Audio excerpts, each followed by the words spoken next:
We're going to talk about re-regulation of the banking sector. So what do you do with this group? Well, we're underweight, and not that doesn't look very smart in the last couple of weeks, or even a little bit longer than that. But of course, that is the worry, that the regulatory environment is going to be such that, you know, even when regulations were relaxed, the stocks didn't outperform. So it's, to me, I mean, the yield curve really matters. The result of the election, of course, matters. But the question is, are there better places to be, even as the yield curve steepens? And we have seen that. And as Mike said, that the yields are firming, which I find encouraging. But we also know we have a Fed that's willing to be easy for years to come. So I think you sit back a little bit and you own the highest quality, which is kind of a chicken move, but you don't take on the additional risk of the regional banks. Let's talk about what the market overall is pricing. A Biden victory, according to many firms on Wall Street. One example is Rosenberg Research, David Rosenberg's shop, which has constructed a Biden and Trump index, as you can see, with sectors inside each index that should gain for each administration. It shows the Biden index handily outperforming over the last few months and really even right now. Rosenberg Research says sectors that will do well in a Biden administration, what's in the Biden line on top, include infrastructure plays like construction materials and building products, green energy plays like environmental services and renewable energy producers. And then on the flip side, the firm says energy, financials, and aerospace and defense should win if Trump gets a second term. Mike, just sort of interesting to look at as we've seen Wall Street putting its bets on specific sectors and groups, which would do well. Unclear if that actually happens, because a lot of that was sort of flipped on its head last time around, because banks and energy firms were supposed to do the best, according to President Trump's campaigning, and it didn't exactly work out that way. There's a market, and there are other factors like pandemic. For about several months, it worked after the 2016 election. No, I think that there's no doubt that the market is making its educated guesses, using what we're all using, which is the probabilities implied by the polls, by what the candidates say the policies will be if they win, and by the betting markets. And that has been pretty consistent and steady up to this point. But that doesn't mean that, you know, a 2-to-1 chance of something happening is a lock. And so that's why I think you have to take everything with a bit of a grain of salt, because the market isn't some kind of pure message on a political or policy outcome, but it does try to make its best guess for sure. Just mentioned there, we're up 700 points now on the Dow, where you can see the S&P there also at its session high, up 2.3%. So regaining some of the steam as we approach the close. Alibaba shares are under pressure after China's regulators suspended the record-setting IPO of Ant Group. Alibaba owns a large stake in that company, and Deirdre Bose has got the details of that story for us. Hi, Dee. Hey, Wilf, that issue here, a closed-door meeting between Jack Ma and Chinese regulators and a changing regulatory environment that could disqualify Ant from listing in Shanghai just days before its planned debut. Now, aside from slamming the brakes on what was to be the biggest IPO ever, recent developments could have major ramifications for Ant's business model, which in recent years has put the focus on lending over payments. It also puts the focus on Jack Ma, co-founder of Ant and Alibaba. Though he has stepped away from operational roles at both companies, he remains the face of them, and comments that he made about a week ago to the Chinese financial system may have ruffled some feathers at the top. Guys, back to you. Dee, thanks so much for that one. Mike, I mean, the other question and indicator here is what the Chinese market has been doing of late, and it's been remarkably strong, really, when you look at it compared to sort of everything else around the rest of the world. Absolutely. Trading near highs. You've got a little bit of a kind of speculative froth going on there, too, in some of the more long shot type newer names. But it's a fascinating story right here, just in the sense of China's authorities feeling as if this independent financial kind of, you know, fintech company parallel to the official banking system is seemingly some kind of a threat. And it's kind of remarkable that it's come down to this right at the precipice of the listing.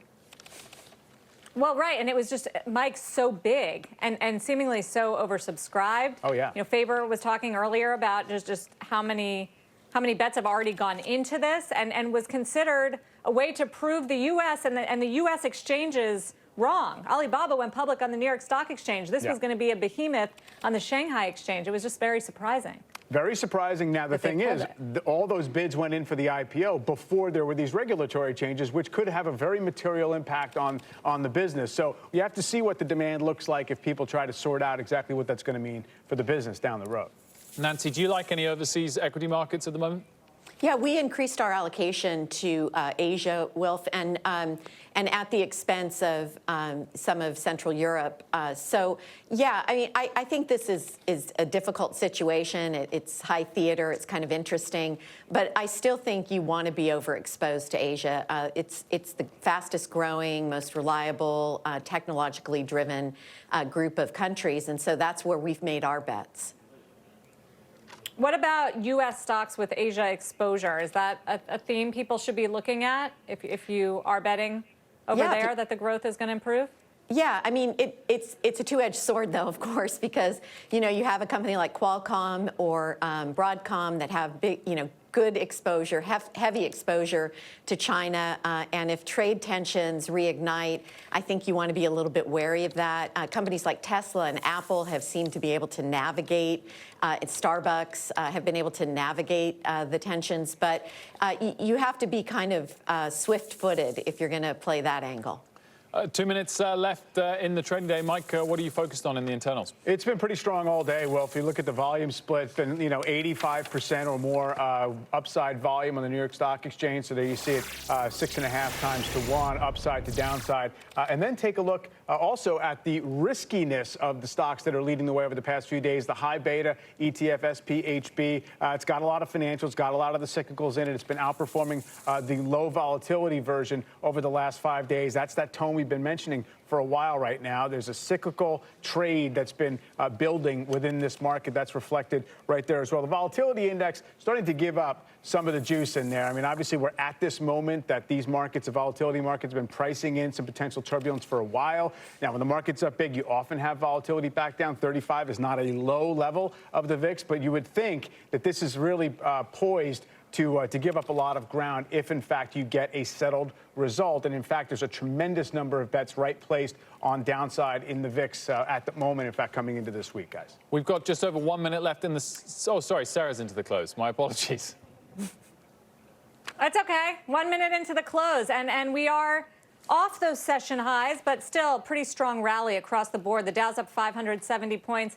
S&P 500 up almost 2%. Every sector is working today. You've got that growth and value trade working. Industrials are the leaders. Financials right behind them. Consumer discretionary and communication services, though, also going very strong. The only sector that's lower right now is energy. Energy stocks under pressure despite the fact that oil prices are higher. And speaking of oil prices, copper prices are higher as well. The dollar is weaker. Treasury yields are higher. If you put that picture all together, it kind of tells the same story of economic strength, and whether that's a bet on a blue wave and potential large stimulus that would come out of that, or just having some election certainty, which a lot of folks are telling us today could be the trigger behind the rally on Wall Street. It's 2 days in a row. It's almost 3% so far for the week for the S&P 500. Actually, it's just over 3%, which means we made up more than half of last week's gain. But there is the close on Election Day. One of the better rallies, Wilfred, we have seen on Wall Street on Election Day. Stocks used to be closed on Election Day before the 1980s, but since then, this goes down as one of the stronger ones. It certainly was. Welcome to the Closing Bell, everyone. I'm Wilfred Frost, along with Sarah Eisen and Mike Santoli, CNBC senior markets commentator. Let's check in on how we finished. The Dow was up about 10 minutes ago, 715 points, but closed up by 552 points. So it did just slip a fraction into the close, but as you can see, a resoundingly strong session on this election day, up over 2%. S&P was up 1.8%, as was the NASDAQ, although 10 of the 11 sectors were higher. One was lower. Energy was down by 0.75%. Oil rallied today, adding to yesterday's gains. The dollar was weaker. Gold was up by 0.8%, and yields continued their march higher to 0.88 on the 10-year. Overall, a very strong session. Coming up, former White House Chief of Staff and former Defense Secretary Leon Panetta will discuss with us the election results and potential impact on foreign relations and trade. Nancy Tengler, Laffer Tengler Investments CIO, is still with us, and Mona Mahajan, Allianz Global Investors Senior U.S. Investment Strategist, joins the conversation as well. Mike, first to you, and this pretty strong finish, 2 days return of 3%. And I guess the question on everyone's lips is to what extent could that be undone if we get a very disputed and drawn-out election result? Certainly it would not be the welcome outcome. I don't think some kind of prolonged disputed result. By the way, I don't think it's the same as not yet official result, because I think if we have enough information for the market to make a very informed conclusion as to the very likely winner, that's probably enough for the market to say that we have some kind of predictability of the environment. Now, that being said, I don't think we did much of anything today except for get less negative in the leaning of most investors, because we came out of last week very much, at the multi-month lows. You pretty oversold, and so you have this snapback so that you can be open to pretty much whatever happens from here. I think there are more bullish scenarios politically and policy-wise than not coming out of any election result, with the exception of Biden president, Republican Senate. That probably means gridlock and no stimulus. Outside of that, I think the market can make its peace with what happens. Mona, what are you telling your clients the fundamental driver of today's rally was and what to do about it? Yeah, look, first of all, thanks for having me on such a historic day in our nation's history. This is a market that seems to be sniffing out higher spending going forward. And of course, we're seeing that not only in the rally in cyclical stocks today, but really with Treasury yields back close to 90 basis points, also supported if we get that higher spending plan. We see gold rally, we saw the dollar soften. So all these are aligning to tell us that over the next 4 years, markets expect a really sizable fiscal stimulus, but also really sizable fiscal spending. Now that, when you compare the two camps, we see the Biden camp certainly has outlined specifically a $7 trillion spending plan. We haven't yet gotten that from the Trump team. We expect it would happen over time, but really probably not to the size and scope that we're seeing out of the Democrats. So something that the market perhaps is sniffing out. What we're saying from a portfolio positioning perspective, near term, we continue to like that barbell between growth and value, especially as the virus trends are worsening as we head into the winter months. But over time, we certainly say layer in some of this cyclicality, not only from a sector perspective, but also from a geographic perspective. So we could have non-U.S. assets really start to perform alongside U.S. assets. There are a couple of sectors we like independent, really, of the growth value trade, and that does include infrastructure, it includes clean energy, and it includes the ongoing U.S. housing and strength in autos, supported by low rates and some of these demographic trends we're seeing. So certainly start to think about, as we get, or if we get more periods of volatility, positioning your portfolio for some broadening of participation and perhaps some of these themes that we're seeing outside your growth value trade. Nancy, value and cyclicals have been outperforming of late. Have any of the big tech names that have pulled back taken your fancy? Yeah, I think, we reduced our exposure to Google. We do own Facebook, so those are obviously part of FANG, but we've been adding to names like ServiceNow, also Splunk, names that are going to benefit from infrastructure build in the tech space. And I would be adding, if Microsoft sort of sits here, we will likely be adding to that holding. We've been net sellers, and now we're looking at repositioning and adding back to that name. So we do like a lot of the software and chip names. We've also added to Texas Instruments recently, and we're taking a look. We added Lam Research. So I do think I still like that space. We also added names like two names like Honeywell at the expense of FedEx, which has just been a phenomenal performer. So there's a lot of places to hide, and that's what we've been telling our clients. Don't invest your politics.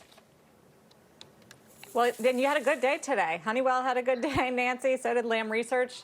They were among the big winners on Wall Street. Mike, was it surprising to you to see both growth and value work together? It's been really one or the other so much lately. But today it was sort of buy everything. Yeah, it was buy everything in different magnitudes. I don't think it's a big surprise, because I think today was all about, let me make sure I'm not underexposed to a market that's going to have a relief rally down the road. And therefore, it was a little bit more across the board. It's a very whippy market. I think a lot of people are talking about it being not the most liquid environment. A lot of big banks don't necessarily want to be going out on a limb ahead of this kind of known potential volatility event. So I do think that it makes sense that we had an upside air pocket in almost the entire market today. So all that stuff makes sense. Also, one thing I'd mention when we talk about strong election days, if you look at, I saw some work today, yesterday some of the strongest election day stock performances. 2012, 2008 were both up significantly, as well as 1984. It didn't necessarily mean the rest of the week or the next couple of weeks was particularly strong. So it's definitely not necessarily a harbinger of exactly what's coming. Mona, is energy cheap enough for you to be attracted to some of the names there? Yeah, it's a great question. Look, I think at some point energy does catch a bid. It may be more of a story of the reopening play. You know, lately we've been seeing European economies go backwards and shut down, and we're seeing closures there. That's really weighed on energy. If we get a true reopening, perhaps driven by the vaccine solution, et cetera, as we head into 2021, we do think energy will play some catch up. But our preferred way to play energy at this point is more this transition away from traditional energy to the clean energy names. We're seeing wind, solar, renewables, all really having strong growth prospects, particularly, of course, if we do get that Biden win, which, you know, he's committed to $2 trillion of spending in that space in particular. So that's how we'd be playing energy right now. But of course, the next year we could see a different story. We've seen some of those stocks perk up lately on that view. Let's hit some of the battlegrounds in this election. Arizona, one of the traditionally red Western states that could turn blue this election. Jane Wells is there. She's in Phoenix with more. Hi, Jane. Hi, Sarah. Yeah, the West is really in flux. I mean, by the way, the line has never stopped here in in-person voting today. Now, traditional red states may still go red tonight, but it's not a done deal, not even here in the state of Barry Goldwater and John McCain. God bless America. That's Arizona Republican Senator Martha McSally. She's America's first female combat pilot. She's been in a dogfight with former astronaut Mark Kelly. If Kelly wins, Arizona will have 2 Democratic senators. It could flip the Senate. It's a contest about COVID and gun rights. Second Amendment big here, but Kelly's wife is former Congresswoman Gabby Giffords, who nearly died in a mass shooting. A lot of it is up to independents. Here in Arizona, voter registration is split pretty evenly among Republicans, Democrats, and independents, and the result tonight will depend on that last group. But it's not just Arizona. Traditionally conservative Nevada has started to go blue. It voted for Hillary Clinton in 2016. And perhaps, guys, the biggest surprise of all, Texas? Could Texas eventually vote for a Democrat? Oh, my goodness. What are the reasons behind this? Here are 2. Growing Latino populations and a lot of movement to these states from high-tax states like California, and Californians bringing their politics with them. Back to you. Yeah, we have seen that. Jane, thank you. Jane Wells. Mona, as you watch some of these results come in tonight, as you watch CNBC, of course, what market will you be watching? I'm thinking back to 2016, and it was really the bond market that showed that first of all, the Dow plunged on the surprise win by Donald Trump, and it didn't last very long, but bonds led the way. We saw yields tick higher, and then the market followed with it. What will you be watching? Yeah, absolutely. I think you hit it spot on there. I think that the bond market will be a great indicator of what's to come. Like Mike alluded to earlier, if we can make a case by the end of this evening that Biden has a clear path, I think you'll see yields continue to kind of have some upward pressure. If not, if there's a contested election, or if we see the Trump team really come back in a strong way, I think you'll see that downward pressure on yields. The equity market will be a telltale sign. We may get some sell the news no matter what happens after a strong 2 days. So be wary on that. There are a few states that we're watching in particular that we think will be early tells. You probably know them, but Florida, North Carolina, Ohio, if they go to Biden early, some of the top pollsters are saying it's really game over at that point. He will probably win the race. So some great early indicators we'll probably get later this night, but certainly bonds, equities. We'll be watching that dollar and even gold to some extent as well, which can be both an inflation hedge, but also an indicator of rates going forward. So all asset classes on the table there. Nancy, just a final question in terms of whether the election result will make a difference to the level of reaction if cases continue to spike, or if deaths follow cases, perhaps is a different way of putting it, in terms of strength of lockdown that we might see in the months ahead over the winter months. I think so. I mean, I think we've heard the Vice President Biden state that pretty clearly. I worry about that because, you know, the recovery that we've seen has been strong. I mean, consumer free cash flows we talked about earlier is at historic highs, but what we've also seen is the lower income cohort has not been put back to work. And these are the people who are least able to not work. And Sarah and I have talked about this in the past, women in particular. So I'm hopeful that we will find a way to engage in smart lockdowns. I split my time between Nevada and Arizona, and so I'm super keenly interested on what happens. I don't have any particular insight, but I am eager to see how this election plays out. As are all of us. And Wilfred, just before we go, I'm going to mention something that probably doesn't get mentioned a lot on Election Day, but I think it matters to the markets today, and that is the Central Bank of Australia cut interest rates. It was sort of a surprisingly dovish move to record lows and signaled that they're going to do QE. And you see the dollar tanking today, and it's just a reminder that central banks are in it, and they're not beholden to elections. And usually when central banks do things, they do things in coordination because we're all sort of in the same cycle. So it is a reminder that the Fed could have more bullets, whether we enter some sort of lockdown or not, or if there's some prolonged election uncertainty. Powell has proven himself a crisis firefighter. And so I just wanted to sort of end on that note with the weak dollar and this idea that the Fed is there, no matter who wins the election or whether we get a result or not. And to add to the point about the weaker dollar, I guess, you know, a much bigger factor on the DXY is the euro and the pound, both of which are strong today and strong this week. And that follows lockdowns over the weekend. We talked about this yesterday. Perhaps the UK assets, whether it's currency or equities, have rallied because the UK also announced more stimulus. But I guess that's the other key point, whether it's monetary policy or fiscal policy. I think markets are reacting much more to that than necessarily fears of how big the economic pullback could be if there are second lockdowns. Either way, in the US, touch wood, that's not the most likely outcome anyway. Stimulus wherever you can get it. Stimulus outweighs it all. We are out of time. Nancy and Mona, thank you so much for joining us on Election Day. And happy viewing CNBC's election coverage tonight. Up next, what the performance of the defense sector could be telling us about the election, plus former Defense Secretary Leon Panetta will join us to discuss the potential impact of the election on foreign relations, amongst other things. And don't miss, as we just mentioned, CNBC's election night coverage starting tonight, 7 p.m. Eastern Time, continuing all night long through to Squawk Box tomorrow morning. Closing bell back in 90 seconds.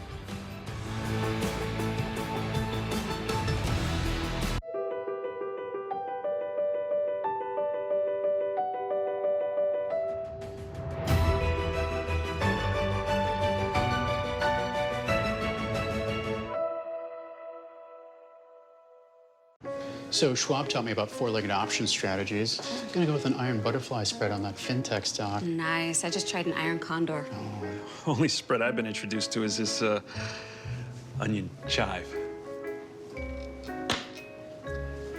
It's time to trade up to Schwab, the firm invested in helping you become a better trader.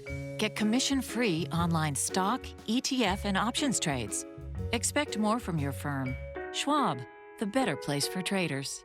Match? I just did the free version, which was really cool. You could message your top picks. That's new. People that were exactly the type I was looking for. You don't want to have to pay for everything. I had a lot of fun on it. Ready to start something great? Try Match. You've changed for good. And when it really mattered, you trusted ADT. Because staying home or venturing out, no one has more ways to help keep what matters most safe than ADT.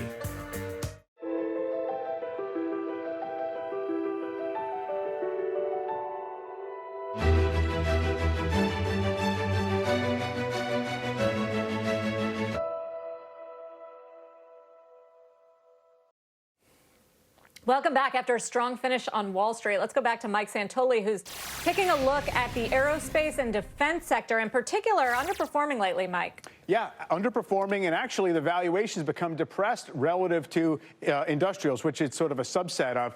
This is the defense industry ETF, the ITA, relative to industrials in terms of the forward valuation, the forward price earnings multiple. You see during most of the Trump administration, it raced to a premium here to the industrials, and now it's down at a discount. In fact, a multi-year discount. Now, clearly, heavy defense spending over the past several years, there's fear or expectation perhaps that moderates a little bit. Historically, a lot of that kind of fear in the defense sector gets priced in up front, and then over time it tends to outperform again. But it's an interesting, perhaps policy-influenced trade that's not spoken about quite as much as energy and financials and some of the other kind of regulatory areas, guys. Mike, thanks so much for that. For more on how tonight's election will impact foreign policy and defense, let's bring on Leon Panetta, former defense secretary under President Obama. Mr. Secretary, very good afternoon to you. Thanks for joining us. Who do you think President Xi Jinping wants to win tonight?